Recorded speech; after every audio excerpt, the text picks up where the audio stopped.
தீண்டாமை இழிவுகளை ஒழிக்க, சாதி ஏற்றத்தாழ்வுகளை ஒழிக்க, அனைத்து சமூகத்தவருக்கும் சமூக நீதி சமநீதியை நிலைநாட்ட நம்முடைய முன்னோர்களால் இந்த இடஒதுக்கீட்டு கொள்கை வகுக்கப்பட்டது. நம்முடைய இந்திய அரசியல் சாசனத்தை வகுத்தளித்த அண்ணல் அம்பேத்கர் அவர்கள் இந்த இடஒதுக்கீட்டு கொள்கையை அமுல்படுத்திய போது அவரே அதில் தெளிவா குறிப்பிடுறார்.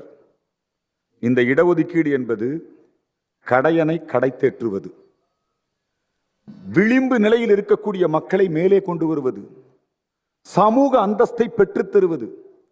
ஒரு 10 ஆண்டு காலம் அல்லது ஒரு குறிப்பிட்ட காலம் வரை இந்த இடஒதுக்கீடு நீடிக்க வேண்டும்.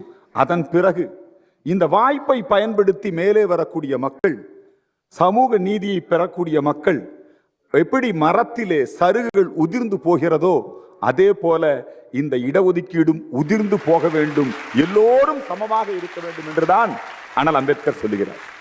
இந்த இடஒதுக்கீட்டு கொள்கையிலே அண்ணல் அம்பேத்கர் அவர்கள் சமூக இழிவுகளை ஒழிக்க வேண்டும் என்று சிந்தித்தார்.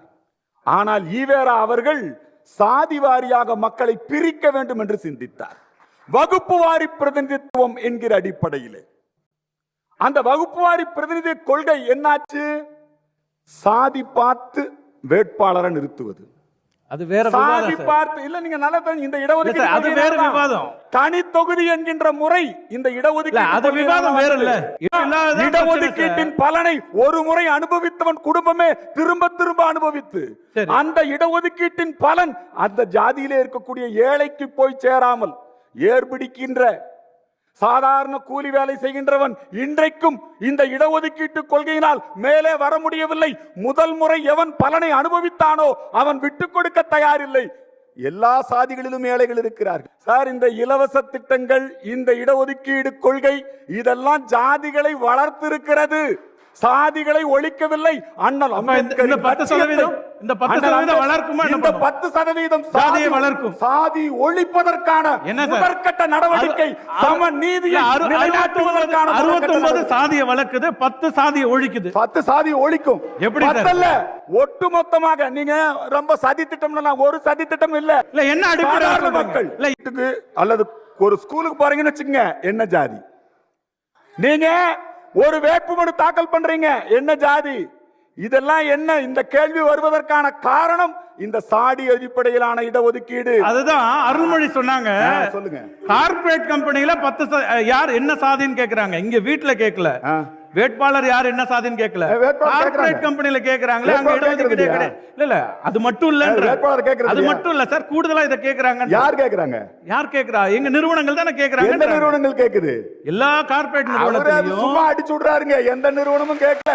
ஏங்க நீங்க எந்த கார்ப்பரேட் நிறுவனம் ஜாதி கேக்குறா? என்ன சார் இது? ஏங்க நீங்க அண்ணனுக்கு வலிமை சேர்க்கறீங்க? எங்க அண்ணன் நல்ல அண்ணன், அவரை கெடுத்துறாதீங்க தயவு செஞ்சு. இல்ல இல்ல சாம்பருங்க.